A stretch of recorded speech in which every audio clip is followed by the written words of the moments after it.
Bueno, buen día para todos. Me presento, soy Daniela Tinoco y junto a mi compañera Paula Cuellar y Nicole Manrique vamos a hablarles sobre nuestro seminario que hay de nuevo en el tratamiento nutricional de lupus eritematoso sistémico.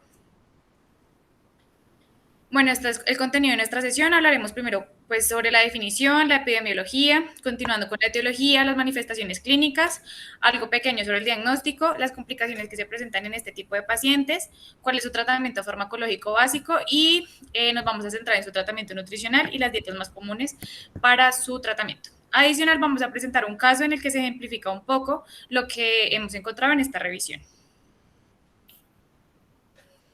Bueno, a manera introductoria, el lupus eritematoso sistémico es una afección que puede afectar, inmunitaria, que puede afectar cualquier órgano. Actualmente, pues sigue sin tener ningún tipo de cura, pero puede ser sobrellevada con tratamiento nutricional o farmacológico. Es importante y se resalta mucho la ingesta dietaria, ya que ciertos alimentos tienen la capacidad de exacerbar las manifestaciones clínicas que esta patología tiene, y es por eso que esta revisión se centra en buscar las actualizaciones que hay respecto a las dietas y recomendaciones que tienen que seguir este tipo de pacientes. Bueno, ya hablando más técnicamente, definimos el lupus como una enfermedad autoinmune inflamatoria crónica de etiología totalmente desconocida. Se caracteriza por una afectación multiorgánica, puede impactar cualquier órgano y pues tiene un curso variable con una elevada mortalidad según su evolución, complicaciones asociadas y pues algunos efectos secundarios inducidos por los actuales esquemas de tratamiento que tiene. Su patogenia se deriva de alguna combinación de factores genéticos, ambientales, hormonales, que conducen a que se pierda el equilibrio que hay en la regulación inmunitaria celular. Las manifestaciones y el patrón de afectación depende pues mucho de los pacientes, es muy heterogéneo de paciente a paciente.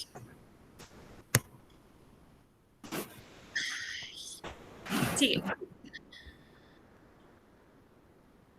En lo que concierne a epidemiología, pues es una enfermedad muy prevalente en mujeres, sobre todo en edad fértil, entre los 15 y 44 años. Si hablamos entre la proporción de mujeres en esta edad y hombres, estamos hablando de una proporción 3:1. Ya cuando llegamos a edades mayores o en niños, la proporción hombre-mujer pues ya varía de 2:1, dos mujeres por cada hombre que presenta la enfermedad.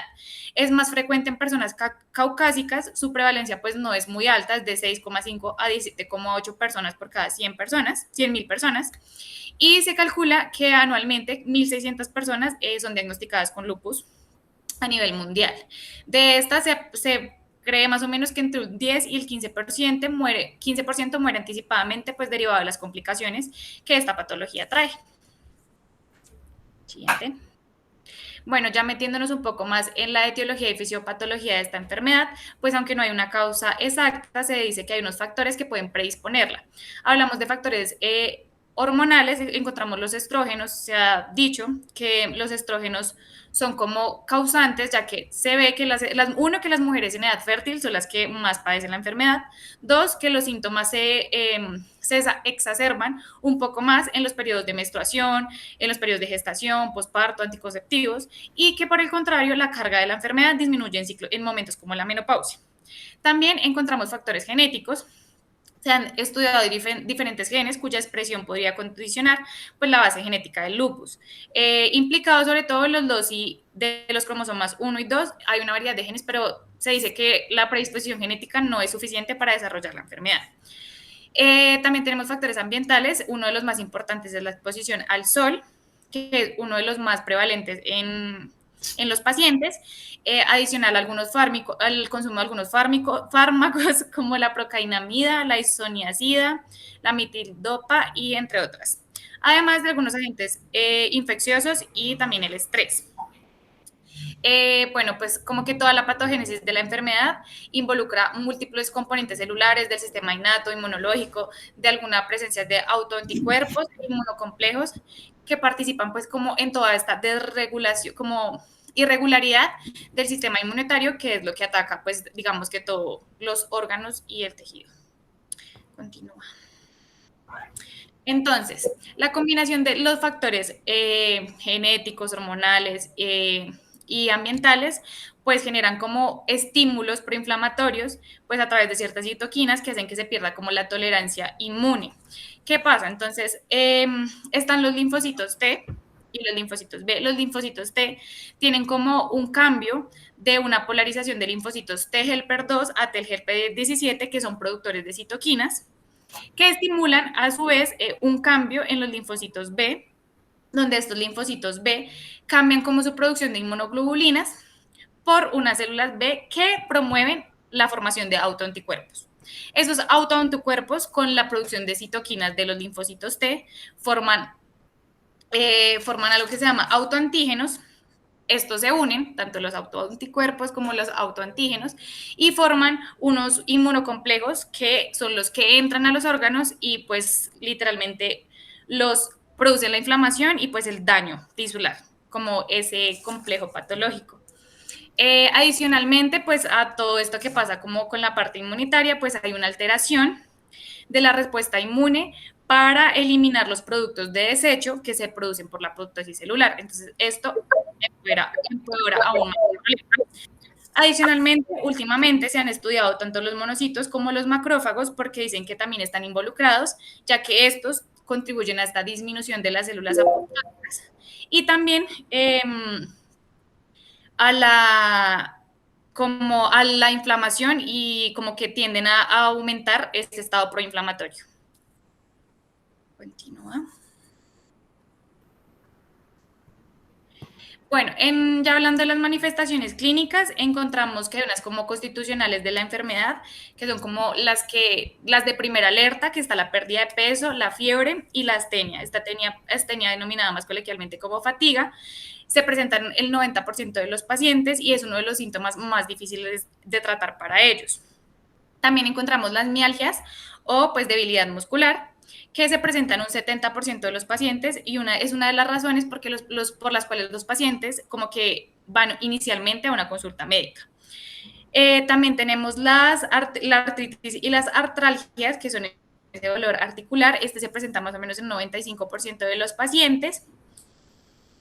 Y bueno, como que estas se dan sobre todo en la parte de la metocarpofalangia, interfalángica y en la rodilla. Y pues esta artritis crónica puede predisponer al paciente a tener deformaciones articulares. También tenemos un compromiso mucocutáneo. La más común es la erupción malar, sobre todo en mejillas y nariz, que es como la que nos presenta la imagen, y suele aparecer después de la exposición al sol. Otra que es muy común es la alopecia no cicatricial, que es como el adelgazamiento o la fragilidad que empieza a producirse en el cabello. También se puede producir otra como eritema peringueal, fotosensibilidad, úlceras orales, entre otras. Continúa, por favor. También hay un compromiso cardiovascular. El compromiso cardiovascular más común es la aterosclerosis. Sin embargo, se pueden presentar otras como la trombosis, la pericarditis, la miocarditis, entre otras. Algo muy común en estos pacientes es el compromiso renal. Casi el 50% a lo largo de la enfermedad sufre de nefritis lúpica. Y algunos pueden tener síntomas gastrointestinales, un 40% aproximadamente, como esofagitis, enteropatía, hepatitis por lupus, pancreatitis, entre otras. Ahí en la imagen podemos divisar algunos de estas manifestaciones que son muy comunes en este tipo de pacientes. Continúa. En lo que concierne al diagnóstico, normalmente el diagnóstico se da teniendo en cuenta las manifestaciones clínicas típicas y serológicas positivas de la enfermedad. Sin embargo, como las manifestaciones son muy variables de paciente a paciente, pues se han desarrollado varios criterios de clasificación. El más usado antes era el SLIC. Sin embargo, recientemente la Liga Europea de Reumatología y el Colegio Americano de Reumatología desarrollaron este instrumento que ven en la imagen para el diagnóstico del lupus. Parte de que hay un criterio que tienen que tener sí o sí, y la presencia de anticuerpos nucleares, y este debe estar combinado con alguno de los dominios, los 7 dominios clínicos, que son los que se ven al inicio, o los 3 inmunológicos. El paciente entonces debe tener por lo menos un dominio clínico y tener una puntuación mayor a 10 puntos para ser clasificado como paciente con lupus. Continúa. Siguiente. Otra cosa importante en estos pacientes es el seguimiento de los síntomas y signos. Devuélvelo uno. Síntomas y signos. que presentan y es importante pues entonces monitorizar. Sin embargo, pues es complicado y se han desarrollado diferentes instrumentos como las que vemos en el lado izquierdo y pues normalmente este seguimiento se hace por una anamnesis dirigida, una exploración física y se hacen controles analíticos clínicos. El más usado es el que sigue a continuación, que pásala porfa, que es este, el Selena, que este tiene 24 dominios en donde se evalúan 12 órganos y pues a cada uno se le da una puntuación para ver cómo el riesgo que tienen estos pacientes. Este tipo de seguimiento se debe realizar mínimamente una vez al año. ¿Listo? Bueno, como ya trató Daniela, ya me comunicó todas las manifestaciones que pueden surgir en este tipo de pacientes con lupus eritematoso. Sin embargo, esas manifestaciones también pueden derivar a complicaciones mucho más graves y las más frecuentes entre ellas son la nefropatía lúpica, la enfermedad cardiovascular, la afectación en piel y la deficiencia de nutrientes. Importante resaltar, digamos, en esta parte que los anticuerpos van a tener un papel muy importante y van a contribuir a la síntesis de los múltiples complejos inmunes y pues en este caso van a ejercer los efectos citotóxicos directos en estas manifestaciones. Entonces, como en primer lugar tenemos la nefropatía lúpica. Esta aparece clínica o analíticamente en un buen número de pacientes, aproximadamente entre un 25 al 75%. Esto va a depender de condiciones como la edad, el género, la raza o la región en la que se encuentren. Hay criterios diagnósticos y digamos que hay una búsqueda dirigida a detectar algún tipo de afectación renal en estos pacientes. De hecho, cuando se hacen biopsias renales a estos tipos de pacientes, son los que más llegan a tener. ¿Sí se está escuchando, Pau? Sí. Ah, vale. Cuando se hacen biopsias renales a este tipo de pacientes, son los que llegan a tener hasta un 90% de algún tipo de lesión, pero no generalmente no lo manifiestan sintomáticamente. Digamos aquí lo más importante es una detección y un tratamiento a tiempo, ya que va a ser primordial, debido a que esta es una de las complicaciones con mayor morbilidad y mayor mortalidad. Y el diagnóstico tardío, pues es un factor de riesgo a una enfermedad renal en etapa terminal. En la gráfica, pues, ahí se pueden apreciar más o menos cómo es que ocurren estas afectaciones renales, ya que lo que sucede es un depósito de complejos inmunes bien formados localmente o bien depositados desde la circulación sanguínea, que van a ocasionar una inflamación del ovillo glomerular. Estos inmunocomplejos van a contener antígenos de ADN, de histonas y de restos de núcleos celulares, y es por eso que se ocasiona todo el daño. Inicialmente se van a localizar en el espacio subendotelial y posteriormente pues en el área subepitelial de la membrana basal glomerular. Entonces en este proceso las citoquinas, las enzimas proteolíticas y demás van a aumentar la síntesis de la matriz extracelular y finalmente una fibrosis que va a ser irreversible. Otra de las manifestaciones clínicas que no se ha mencionado, Daniela, es la afectación en la piel, que como lo mencionó también se ve en las mejillas de esta manera. Sin embargo, aquí es de especial cuidado verificar cuál es la duración de esas manifestaciones clínicas, ya que las afectaciones cutáneas en este tipo de pacientes ocurren en un 90% de los casos y pueden desarrollar manifestaciones más específicas como lo es el lupus cutáneo agudo, el lupus cutáneo subagudo y el lupus cutáneo crónico, que se van a manifestar como lupus discoide o profundo. Entonces, como nos mencionaba, hay manifestaciones que incluyen la alopecia, la vasculitis, que el pelo se ponga más delgado, todo este tipo de cosas, pero ya de manera más crónica. Por otro lado, tenemos la deficiencia de nutrientes. Algunas de las manifestaciones presentes en el paciente con lupus están relacionadas con la nutrición, no como un factor etiológico, sino más bien como una repercusión clínica. Entonces, los más comunes van a incluir el selenio, el zinc y la deficiencia de la vitamina D. El cambio de lípidos, generalmente esos pacientes presentan anorexia, pancreatitis, hepatitis, la nefropatía lúpica y glomerulonefritis. De especial importancia pues es la vitamina D, que junto con el calcio van a producir pues problemas como la osteoporosis debido a una disminución de la densidad mineral ósea y que van a guardar relación con el proceso inflamatorio de la enfermedad. Por otra parte está la deficiencia de magnesio, que parece que contribuye a una respuesta exagerada del estrés inmunológico y los cambios proteogénicos en el metabolismo de las lipoproteínas, de la disfunción endotelial, de la trombosis y de la hipertensión. Digamos que esto va a explicar el efecto agravante de la deficiencia de magnesio en el curso de las enfermedades, todas las enfermedades que son inflamatorias. Otro nivel de ingesta que se ve por debajo de lo recomendado es el ácido fólico. Estos niveles elevados de homocisteína son comunes en casos de inmunodeficiencia crónica y van a conducir a una aterosclerosis acelerada y un mayor riesgo cardiovascular.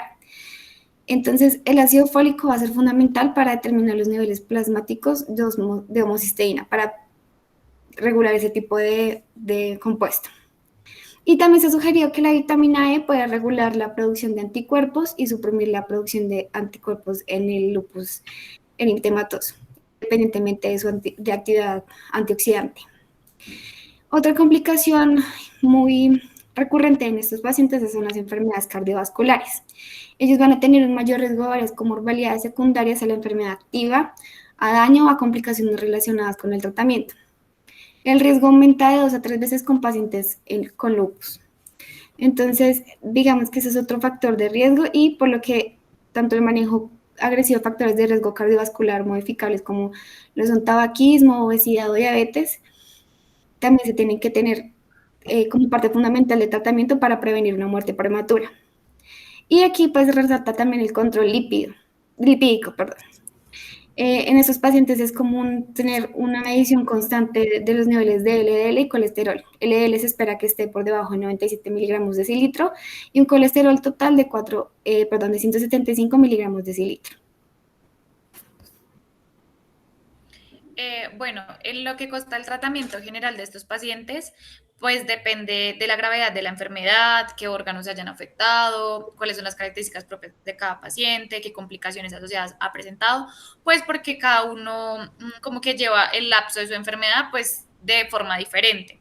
Sin embargo, los objetivos del tratamiento siempre se enfocan a retrasar la progresión de la enfermedad, disminuir la sintomatología que tienen estos pacientes, mejorar su calidad de vida y evitar a toda costa las complicaciones asociadas pues a la enfermedad para asegurarles como la calidad de vida y la prolongación de la misma el mayor tiempo posible.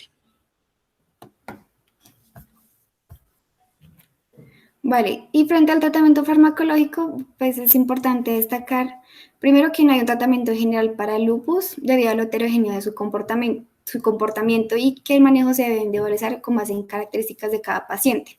Además, es importante también resaltar que algunos fármacos pueden inducir que el lupus tenga más manifestaciones clínicas, como son la aminociclina, la nitrofurantoína, y los interferones e inhibidores del factor de necrosis tumoral alfa. En esta tabla, pues yo sé que no se alcanza, digamos, que distinguir muy bien, pero es importante, digamos, que recordar que el tratamiento general de ellos farmacológicos se basa en el uso de glucocorticoides, de antiinflamatorios no esteroideos, de antimaláricos y diversos inmunosupresores. Con esos tratamientos se va a mejorar notablemente, digamos, el pronóstico de todos estos pacientes, aunque pueden ser frecuentes recaídas y así como en algunos casos también puede haber una falla terapéutica. Entonces es necesario vigilar la toxicidad de cada uno de estos medicamentos y también, digamos que tratar de mantener las dosis más bajas posibles para evitar los efectos adversos asociados a ellos. Bueno, ya entrando propiamente al tratamiento nutricional, encontramos que estos pacientes pues tienen un aspecto fundamental en el tema de nutrición, porque estos desequilibrios en la ingesta pueden complicar o disminuir las manifestaciones clínicas que tiene la enfermedad.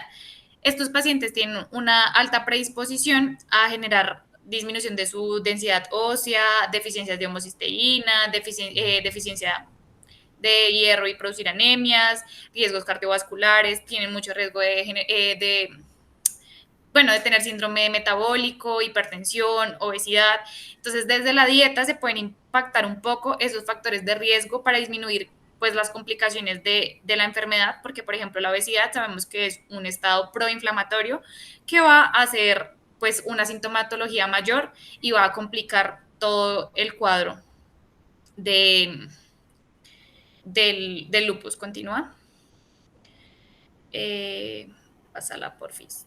Bueno, aquí rápidamente para entrar en el tema de la nutrición, esto es un estudio donde se evalúa a pacientes con lupus y el 70% de los pacientes pues tiene una baja ingesta digamos, de lo que se recomienda, de omega 3, omega 6, de la vitamina A, D, K, y tiene una alta ingesta de grasas saturadas, de sodio, de fósforo, vitamina C. Entonces, además, todos tienen sobrepeso y esto hace, bueno, se les hace una evaluación y demuestra que todos ellos pues tienen alto el colesterol y bueno, toda la parte lipídica y bajo el HDL. Entonces, como que el estudio demuestra que los pacientes tienen como una ingesta dietaria incorrecta y eso les complica y les altera un poco más, pues como todos los valores y los controles que tienen.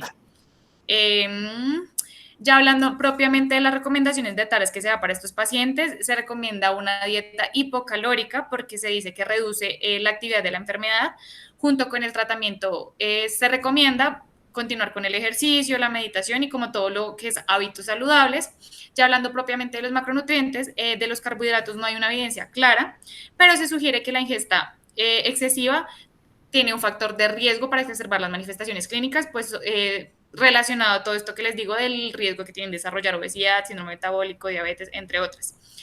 De la proteína, la ingesta debe ser moderada, especialmente con los pacientes que ya tienen alterada su función renal. Además, se dice que las ingestas altas de proteína producen una pérdida de minerales óseos en pacientes con lupus juvenil.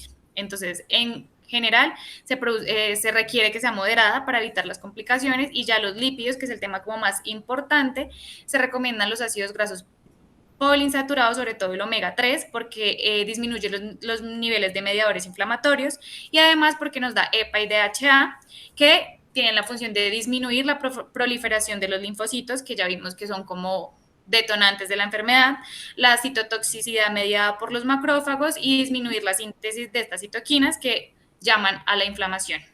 Además, se ha visto que la suplementación con aceites de pescado ha disminuido los síntomas relacionados con el compromiso neuromotor y cardiovascular.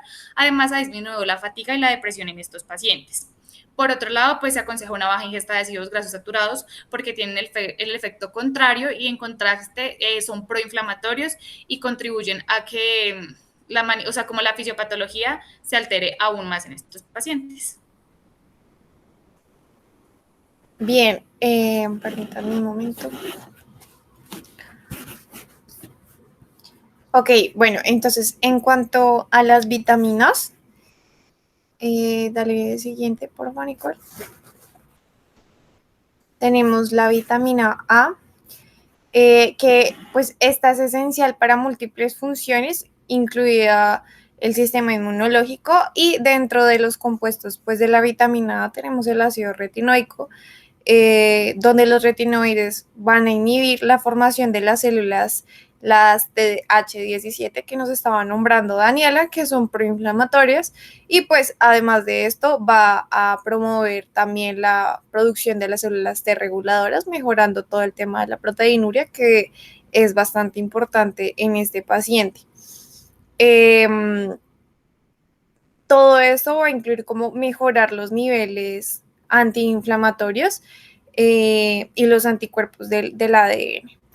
En cuanto al ácido transretinoico, este va a aliviar significativamente como todos los trastornos autoinmunes de estos pacientes y pues más que todo también los pacientes que son renales hiperactivos, como que va a disminuir un poco este síntoma, entre comillas síntoma, porque es como la alteración bioquímica del paciente, entonces va a ayudar como al control y a la regulación de esta hiperreactividad.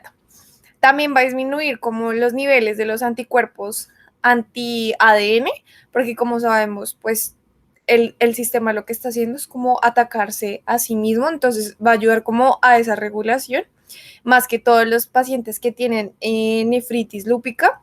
Y pues las recomendaciones que se han dado como en los estudios que se han hecho hasta el momento hablan sobre el consumo de 1000 unidades de retinol, que esto va a aumentar la citotoxicidad sobre las células que son agresivas. Entonces va como a atacar las interleuquinas tipo 2 más que todo. Siguiente, por favor. Bueno, en cuanto al complejo B, tenemos que pues todo esto se va a encargar de mejorar las funciones inmunitarias, suprimiendo la inflamación activa. Entonces, primero tenemos la vitamina, la B2, que es la riboflavina, perdón, y esta nos va a ayudar como a mejorar la coagulación en pacientes que tienen aterosclerosis e hipertensión, o sea, va a disminuir la probabilidad de sufrir una placa aterosclerótica izquierda. En cuanto a la B6, que va en conjunto con la B12, estas van a regular todo el tema de los niveles de homocisteína, disminuyéndolos, porque al estar en niveles exacerbados, pues va a afectar todo el tema de la generación de la creatinina, de los fosfolípidos, de las proteínas, de los lípidos, de los neurotransmisores y también el metilar el ADN y el ARN. Entonces se va a ver afectada toda esta cadena y al disminuirla, pues van a tener un mayor control del proceso autoinmune que tiene esta enfermedad. En cuanto a la vitamina B12, también encontramos que esta suprime la producción de autoanticuerpos, que es un poco el tema que se viene ligando a la disminución de la homocisteína. Y por último tenemos la B9, que es el folato, que esta es como la que más se utiliza en inmunoterapia lúpica, ya que ayuda a mejorar todos los síntomas relacionados con el lupus eritematoso sistémico reactivo. Entonces, esta es como la que más se llega a utilizar. Bueno, en cuanto a la vitamina C, pues esta nos va a ayudar a disminuir conjuntamente con la vitamina B6 el desarrollar el lupus eritematoso sistémico reactivo, gracias a que tiene propiedades antioxidantes que van a regular las funciones inmunes, además de regular los mediadores pues, inflamatorios, reduciendo asimismo el estrés oxidativo y suprimiendo la producción de autoanticuerpos, como lo nombrábamos con el complejo B, en los sujetos que ya tienen el lupus. En cuanto a la vitamina D, encontramos que esta va a ayudar a mejorar la proliferación de la diferenciación inmunológica celular, va a disminuir las células T productoras de las interleuquinas proinflamatorias, como la 17 que nos estaba nombrando Daniela, y va a aumentar lo que son las FOXP3, que estas son las que ayudan a regular o a controlar la actividad de los genes que participan en la regulación del sistema inmunológico. Entonces, como el sistema inmunológico se está contraatacando, estas son las que van a ayudar un poco a regular este tema de las funciones inmunes y pues de la producción de las mismas. Entonces, por ende, esto va a tener como más que todo un efecto antiinflamatorio y antiproliferativo de estas células no benéficas, además de ser un agente antifibrótico y tener también un papel protector en la lesión inducida por los autoanticuerpos que nombraba anteriormente, más que todo que se da en los pacientes que son nefríticos.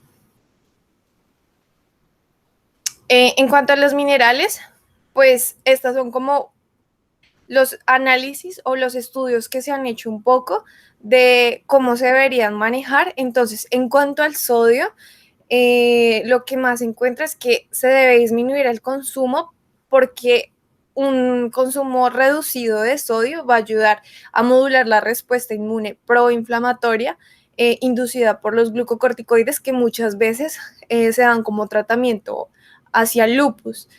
Y también pues va a regular todo este sistema de los pacientes que tienen el síndrome nefrótico. En cuanto al zinc, va a haber una restricción o se recomienda más que todo que haya una restricción dietética moderada para que asimismo también disminuya la aparición de la anemia hemolítica y la producción de anticuerpos y como consiguiente la enfermedad renal. En cuanto al selenio, El selenio y el magnesio, como lo estaba nombrando Nicole, como estos son uno de los minerales que más tienden a estar en deficiencia, entonces, y que tienen más implicaciones negativas en estas patologías, entonces recomienda aumentar el consumo, el selenio, porque ayuda con las propiedades antioxidantes, mejorando la placa aterosclerótica, igual que la vitamina C. Y en cuanto al magnesio, pues esta va a ayudar como a la respuesta inmunológica que está exacerbada en los pacientes que tienen como estrés inmunológico. También va a mejorar como los cambios proaterogénicos, la disfunción endotelial, la trombosis y la hipertensión. Siguiente. Bien, en cuanto a la fibra, pues los documentos que se encuentran hasta el momento, pues han encontrado que una adecuada ingesta de fibra se asocia con múltiples beneficios sobre la salud, ayudando también con el tema de la disbiosis, el menor riesgo a las enfermedades crónicas, cardiovasculares, a una reducción de los niveles de los marcadores de inflamación, de la proteína C reactiva, de las citoquinas proinflamatorias y del factor activar plasminógeno, igual que la homocisteína que hemos nombrado anteriormente, que debe estar reducida. Entonces, pues los estudios que están hasta el momento que hablan de la fibra la recomiendan que sea una ingesta pues alta, no solo en el tema del lupus, sino también en otro tipo de patologías, porque van a tener controlados este tipo de producción de células o de citoquinas proinflamatorias. En cuanto a la disbiosis, pues este es como un término que se supone que la fibra nos va a ayudar a la prevención. Sin embargo, aquí cabe aclarar que la disbiosis es un fenómeno muy poco frecuente en pacientes que tienen lupus eritematoso sistémico, y que puede darse por una ingesta inadecuada o una ingesta muy baja de la fibra. Siguiente, por favor. Bien, en cuanto a la suplementación alternativa, el que más se nombra es el consumo de los polifenoles. Entonces, los polifenoles lo que nos van a ayudar es a disminuir, igual que el resto de las vitaminas, a la expresión de la liberación de mediadores de inflamación, disminuyendo los proinflamatorios y aumentando los antiinflamatorios, generando también a su vez, que eso es algo muy benéfico que se nombra en muchos artículos, que puede llegar a ser modificaciones epigenéticas. Entonces, no sea como utilizado 100% en todos los pacientes como tratamiento nutricional, pero sí se ha visto que tiene una eficiencia bastante alta. Estos también van a disminuir la activación de las vías de señalización mediadas por las cascadas de los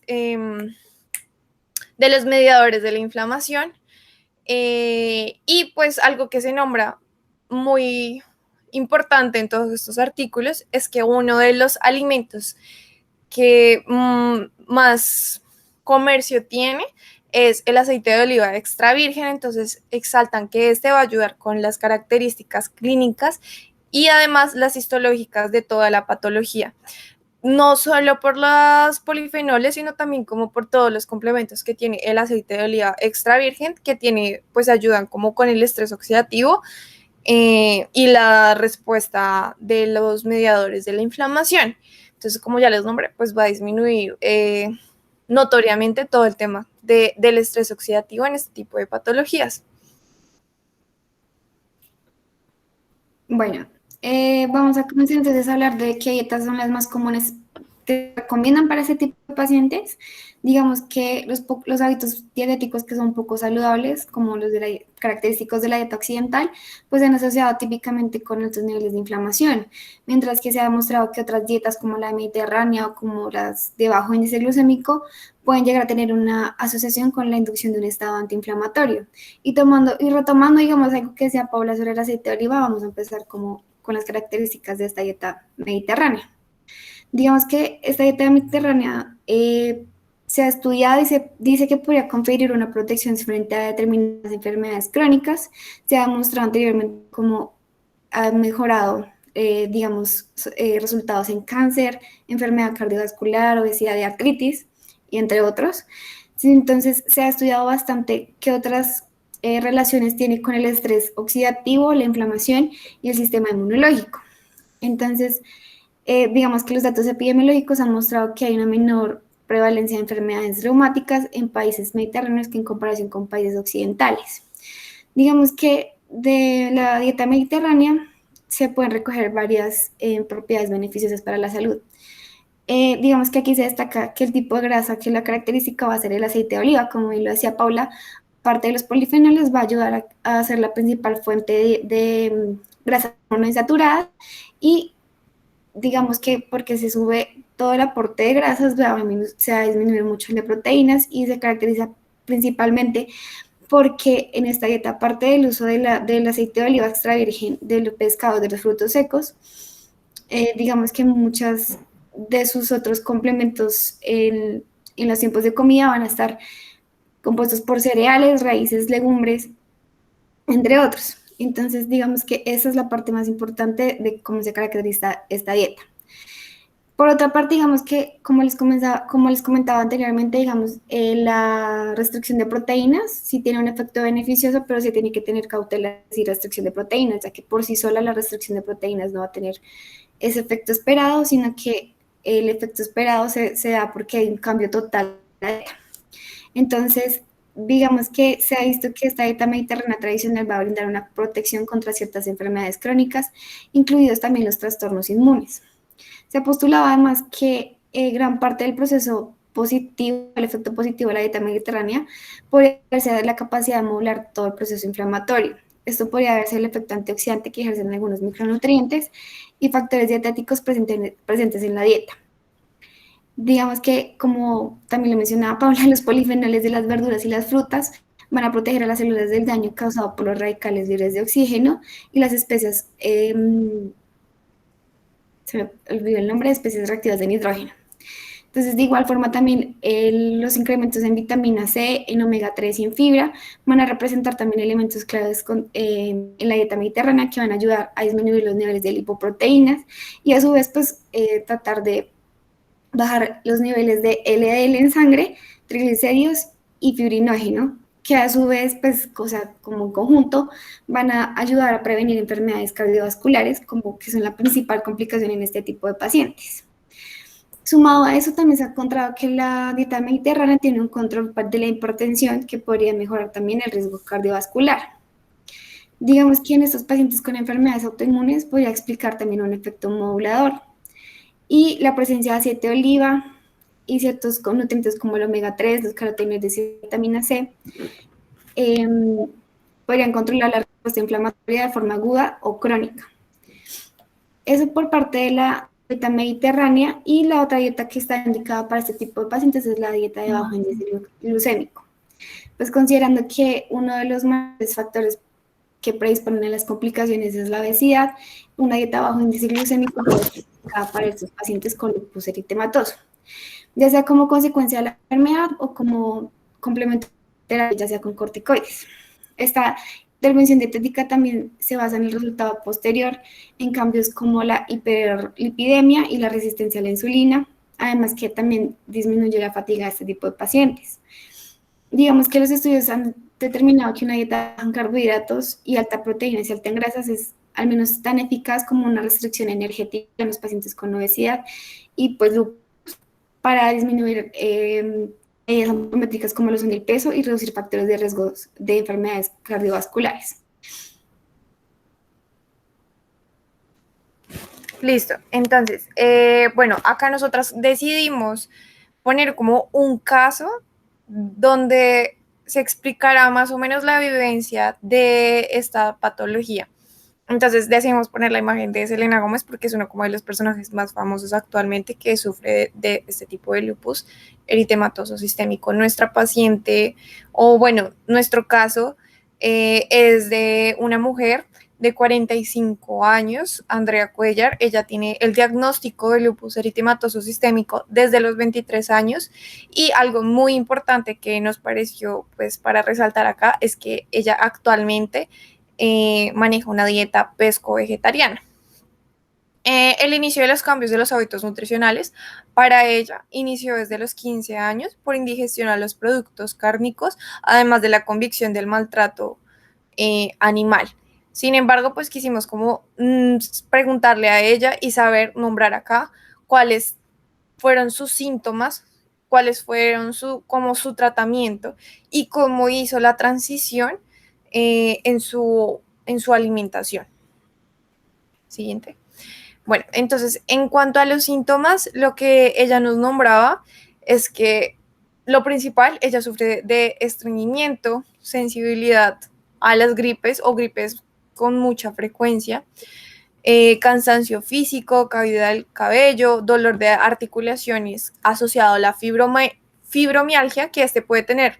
La fibromialgia, pues, puede generar dolor extremo y sensibilidad en áreas del cuerpo como articulaciones y músculos, y pues esto hace que estos puntos se vuelvan aún más sensibles al dolor, y que puede ocurrir, como le estamos diciendo, entre las articulaciones y el músculo al mismo tiempo. También nombra que tiene afecciones dérmicas en el rostro, úlceras orales y nasofaringias cuando se presentan estas gripes. Sufre de síndrome de ojo seco secundario a los medicamentos, por lo cual necesita un examen de ojo profundo anualmente. Entonces es como bastante importante ver estos síntomas porque la mayoría de los síntomas fueron los que se nombraron al principio de esta exposición. Y se nota que pues acá el personaje que tenemos sufre de todos estos, sin embargo no es una paciente que tenga los síntomas exacerbados, que los esté sufriendo todo el tiempo, sino lo que ella nos nombra es que es por temporadas. Entonces, por temporadas el cuerpo empieza a inmunosuprimirse y luego empieza a inmunoregularse. Entonces, no es todo el tiempo en este caso. En cuanto al tratamiento, lo que encontramos es que de manera general se le pide que tenga un uso diario del bloqueador, una cachucha o un paraguas, porque como se nombró también anteriormente, estos pacientes tienden a ser más reactivos o fotosensibles, y pues esto es lo que también puede generar daños como las afecciones dérmicas del rostro, de piel en general. En cuanto al tratamiento farmacológico, vemos que inicia con la prednisolona, que es un glucocorticoide, que pues genera bastantes efectos secundarios en estos pacientes y por ende, como no es un tratamiento 100% que se utilice en todos, pues se busca cuál es la mejor manera de generar menos efectos secundarios en ellos. Por eso es que esta paciente tiene prednisolona, duró 10 años y después de eso se tuvo que hacer un cambio por cloroquina, que es la misma Aralen, a una dosis día. Y este medicamento fue el que le causó el síndrome del ojo seco. Entonces, de acá fue que se empezó como el tratamiento de aplicar lágrimas artificiales 4 veces al día para mejorar pues este tema. En cuanto al cambio de la dieta de este caso, lo que ella nos nombra es que normalmente una persona para hacer esa transición de una dieta normal con consumo de proteína animal completa a una dieta pesco-vegetariana puede darse en alrededor de un año o menos, y esta paciente hizo su transición alrededor de 20 años. Entonces, ella nos nombra que lo primero que hizo fue eliminar las carnes de su dieta a los 20 años. Después de 5 años, ella lo que hizo fue disminuir el consumo de peces. Ella decía que normalmente era una vez por mes, y cuando empezó a ver que esto tenía afectaciones en su salud, aumentó el consumo de peces, pero estos peces son únicamente los peces rosados, que en este momento me acuerdo, qué pena, salmón y trucha. Entonces los consume de 2 a 3 veces por semana. Y de eso ha basado su dieta, ha eliminado lo que son lácteos, huevos. Entonces, pues nos parece como bastante importante saber cómo podemos manejar este tipo de pacientes que realmente requieren un tratamiento nutricional bastante eficaz, controlando el tema también de la proteína. Entonces podemos ver este caso donde el consumo de la proteína animal es bastante controlado, pero trata de buscar buenas fuentes de lípidos de alta calidad nutricional. Siguiente. Digamos que como conclusión ya general de toda la revisión que hicimos de información y con respecto al tratamiento nutricional, podemos decir que todas las intervenciones nutricionales, como bien vimos en el caso anterior, tienen que ser bastante individualizadas, tienen que ser bastante específicas para cada paciente y para cada, digamos, complicación que pueda presentar, y van a tener un papel muy importante. Lo que nosotros recomendamos va a tener un papel muy importante en el curso de la enfermedad y sus manifestaciones, por lo que se recomienda, digamos, que a manera general una ingesta adecuada de grasas poliinsaturadas, de calcio, de todas las vitaminas, especialmente la vitamina D y de omega 3, entre otros, como ya lo vimos hoy. Y con eso pues terminamos nuestro seminario de lupus. Gracias. Gracias.